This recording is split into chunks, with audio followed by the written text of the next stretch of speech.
What's up, YouTube? It's your boy Officialshim, and I hope y'all been staying official, man. I ain't dropped a video and it feel like a long time. You know, I've been back and forth handling work things, you know, military life, you know how it be. Today we're gonna be talking about food on deployment, right? And before we start off, if you're not following me on Instagram, it's gonna be up here or up here. So make sure you go hit me up on that. Make sure you hit my DM if you got a question. I'm gonna try to get back to you as soon as possible. You feel me? Hit me up on that. Like a couple pictures while you're at it. Let's get it. First of all, let me tell you, food on deployment is unpredictable, right? One day you may go down there and in the galley they may have everything your heart desire, right? They may have everything. I'm talking about like think of your perfect meal. Well, let me stop gassing it, right? They gonna have some good food down there, right? And you can be like, all right, yeah, this cool for real. This is fine. I like this, right? But then you may go down there the next day and it may have something, and you be like, you be having that look on your face like how on Daddy Daycare when he walked in the bathroom, he just was like.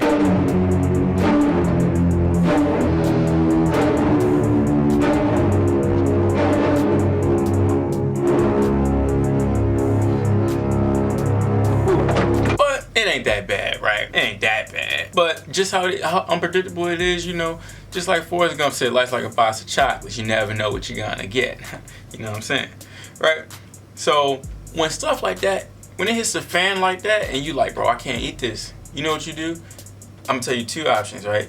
You either can go down to the ship store, on aircraft carrier like mine, we have two ship stores and they be selling all types of snacks and like tuna and, you know, all that type of stuff, right? They even sell workout stuff, workout supplements and all that type of stuff, right? Or you got your own rations, right? So first off, the best bet is to have your own stuff, right? So before deployment, make sure you go out and stock up on a couple of things that you know that you may want to eat throughout deployment. Make sure you get enough that's going to last you through deployment, or enough to last you to where your next shipment can come in if you're ordering on Amazon or something like that, right? Now, instead I'm talking about, like for me, I know when I go on the way, I usually bring a big bag. I usually bring like a 15-pound bag of rice, and I have a rice cooker. I bring some sauces for the rice and stuff like that. Bring seasonings. I bring lots and lots of tuna. And then, you know me, I like drinking regular water, but sometimes I like to spice it up. I like to get a little fancy, you know? So I get my little flavor additives.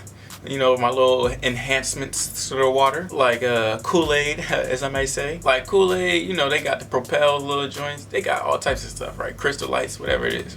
Whatever you like, right? Put that in your water, spice it up a little bit. You know, you don't want to get a little bored, right? That also bring like peanut butter and jelly, stuff like that. You know, stuff like that, you can go down to the mess decks and grab like peanut butter and jelly, like the little ones. But I like my own stuff. I don't know about y'all. I like having my own stuff. And to go along with that, make sure you get like the little plastic Tupperwares and stuff like that.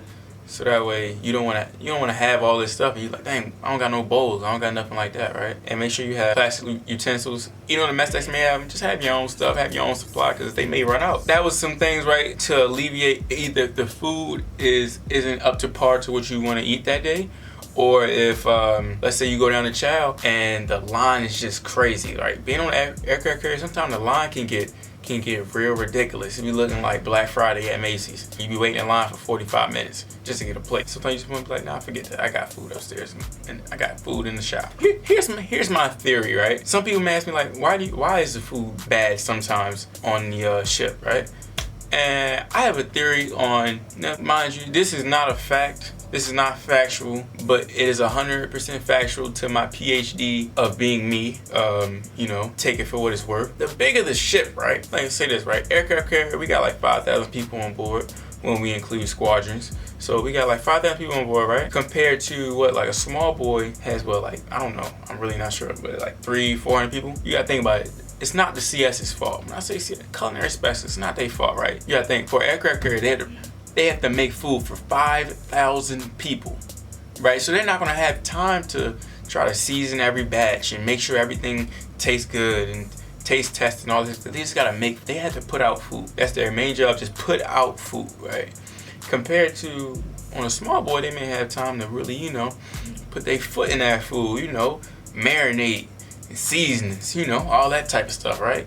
Whereas when you go to one of the big warships like ours, you know, they don't have time to do that, right? So it's not their fault. So don't blame them. Don't ever just get mad at CSs, blame them, because it ain't their fault. You don't want to get on the CS's bad side either, right? because I'm gonna be making another video on this about cranking, right? Now, if you don't know what cranking is they call it like a rite of passage or whatever. You go work, no matter what your job is, you go work with the CSs. You're serving food, you washing dishes, you working in the scullery, you pushing plates, you doing all this, right? That's where I get this new understanding of how they operate. Because before this, I thought, man, they just can't cook, right? But now I see how it is, how much food they gotta put out to where it's really not their fault, right? And take this opportunity while you go cranking, get cool with the CSs, man. Don't try to piss them off. Don't be none of that, right? Because the CSs, boy, oh CSs, they can really come through for a brother. Right, say the line long. Let's say the line is like Black Friday in Macy's, right?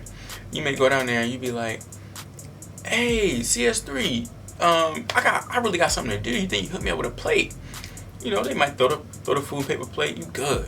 You know, go right back up to the shop, right? Or let's say the food isn't that good, and sometimes they know the food isn't that great, right? So, but if you cool with them enough, they might be like, you know what, I can whip you up something real quick, make you up a little quick quesadilla, make you some stir fry, you know what I mean? Make something nice for you. There you go, delectable, delicious. Just the last thing, right? It's not the end of the world. If you have to eat some food that doesn't taste as great as you want to, think about it. It's not Red Lobster, all right? So don't come into this thinking that stuff is about to be like Ruth Chris and all this type of stuff, right? In the military, not some fine dining restaurant. Just get the food down. I'm telling you, the longer you be on the ship, the longer you be underway, the stuff that you said you wasn't gonna eat, you're gonna start eating that, and everything's just gonna be food. Just, you gotta eat just because you gotta survive. Just gotta eat, right? So, but at the end of the day, it's not that bad. You get through it, and before you know it, you be back out on liberty off the boat eating somewhere else. I'm gonna wrap this video up. My camera's about to die, but I do want to take this time out to say thank you for all of y'all that have been supporting me, you know, watching all my videos, comment, send me emails while I'm underway, because, you know, I'm always in and out to see stuff like that. So if I'm not putting out videos all the time, it's OPSEC rules. I can't tell y'all when I'm gone and stuff like that. You just gotta be patient sometimes. You know, sometimes, like, man, she ain't upload a video. So just be patient with me. I appreciate everything that y'all been doing. Staying official, y'all know that's the new motto. And we about to hit 8,000 subscribers, man. That's crazy, man. I remember when I had 10, and I was thankful for 10. Because I don't look at y'all as just a number. I look at it like, wow, I'm reaching out and I'm talking to 10 people. I'm about to talk to 8,000 people at a time. You know what I'm saying? So I just look at y'all like that. So I just like to thank y'all and thank God for everything that's been happening. I hope that y'all have a blessed day and stay official. 'Cause I'm an albatross.